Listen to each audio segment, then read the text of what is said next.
चुनावी बेला में पीएम मोदी ने लगाई महाकुंभ में डुबकी। पीएम मोदी के संगम स्नान से निकला राजनीतिक संदेश। क्या बिखरे हिंदू वोटों को एक कर पाएगी बीजेपी?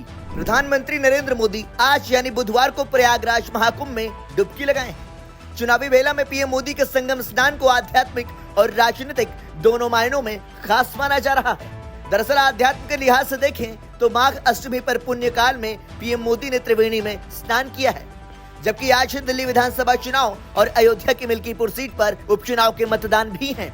यानी अयोध्या से दिल्ली तक आज राजनीतिक हलचल तेज रहेगी। आंकड़े देखो तो प्रधानमंत्री नरेंद्र मोदी 2014 के बाद 11 मौकों पर चुनाव के दिन किसी मंदिर या तीर्थ यात्रा पर रहे हैं। इस दौरान 2 बार लोकसभा चुनाव हुए, जबकि 6 राज्यों में विधानसभा चुनाव हुए। बीजेपी ने बैक टू बैक दोनों लोकसभा चुनाव में जीत दर्ज की, जबकि 6 में से 4 राज्यों में सरकार बनाने में कामयाब रही। लोकसभा चुनाव में वोटिंग के दौरान पीएम मोदी की यात्रा। 7 मई 2024 लोकसभा चुनाव के तीसरे चरण का मतदान हुआ। पीएम मोदी ने 7 मई को अयोध्या के राम मंदिर में पूजा कर रोड शो किया। 13 मई 2024 उदयपुर में लोकसभा के चौथे चरण का मतदान हुआ। पीएम मोदी ने बिहार के पटना साहिब गुरुद्वारे में सेवा की। 19 मई 2019 लोकसभा चुनाव के 5वें चरण की वोटिंग हुई। पीएम मोदी ने पुरी के जगन्नाथ मंदिर में पूजा अर्चना की। 20 मई 2024 साल 2019 की तरह ही 2024 के लोकसभा चुनाव के 5वें चरण की वोटिंग के दौरान पीएम मोदी ने पुरी के जगन्नाथ मंदिर में पूजा अर्चना की थी। विधानसभा चुनाव में वोटिंग के दौरान पीएम मोदी की यात्रा। 10 मई 2023 कर्नाटक की 224 विधानसभा सीटों पर मतदान हुआ। पीएम मोदी ने राजस्थान के श्रीनाथ जी मंदिर में पूजा पाठ किया। 5 अक्टूबर 2024 हरियाणा विधानसभा चुनाव में एक चरण में सभी 90 सीटों का मतदान हुआ। पीएम मोदी ने महाराष्ट्र के वाशिम के जगदम्बा माता मंदिर में पूजा अर्चना की।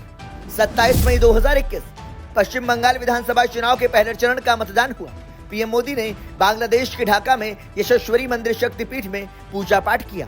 साथ ही ओराकांडी में मतुआ समुदाय के मंदिर भी गए। 12 दिसंबर 2017 गुजरात विधानसभा का चुनाव 2 चरण में हुआ। अंतिम चरण का मतदान 14 दिसंबर को हुआ। पीएम मोदी ने 12 दिसंबर को मेहसाना के अंबाजी मंदिर में पूजा पाठ किया। 8 मार्च 2017 यूपी विधानसभा चुनाव के अंतिम चरण का मतदान हुआ। पीएम मोदी ने गुजरात के सोमनाथ मंदिर में पूजा पाठ किया। आपको बता दें कि बीजेपी की ओर से मुख्यमंत्री योगी आदित्यनाथ से लेकर पूरी कैबिनेट और गृह मंत्री अमित शाह से लेकर रक्षा मंत्री राजनाथ सिंह तक संगम में स्नान कर चुके हैं, जबकि दिल्ली के पूर्व मुख्यमंत्री अरविंद केजरीवाल और कांग्रेस सांसद राहुल गांधी और प्रियंका गांधी ने अब तक महाकुंभ से दूरी बनाई है, जिसके सियासी मायने निकाले जा रहे हैं। जातिगत जनगणना के जरिए ओबीसी एससी वोटरों को अपने पाले में लाने को लेकर विपक्ष के प्रहार का जवाब बीजेपी हिंदुत्व और राष्ट्रवाद के जरिए देना चाहती है। इसमें महाकुंभ की खास वजह मानी जा रही है। पीएम मोदी भी इसे एकता का महाकुंभ की संज्ञा दे चुके हैं। दरअसल बीजेपी खेमे की कोशिश है कि जातिगत भेदभाव की बजाय इनको सनातन के डोर में पिरोकर रखा जाए। वहीं राहुल गांधी के अब तक महाकुंभ न आने को दिल्ली चुनाव की वजह माना जा रहा है। सूत्रों की माने तो बीजेपी की तरह विपक्ष भी अपने समीकरण साधना चाहती है। क्या जातिगत जनगणना से बीजेपी को होगा नुकसान? जातिगत जनगणना को लेकर जारी लड़ाई को बीजेपी अपने वोटों के बिखराव के रूप में देख रही है। हालांकि वो इसका ना तो खुलकर विरोध कर पा रही है और ना ही खुलकर समर्थन। दरअसल जातिगत जनगणना की स्थिति में यह पता चल जाएगा कि देश में किस जाति की कितनी आबादी है और देश के संसाधनों में उनकी कितनी हिस्सेदारी है।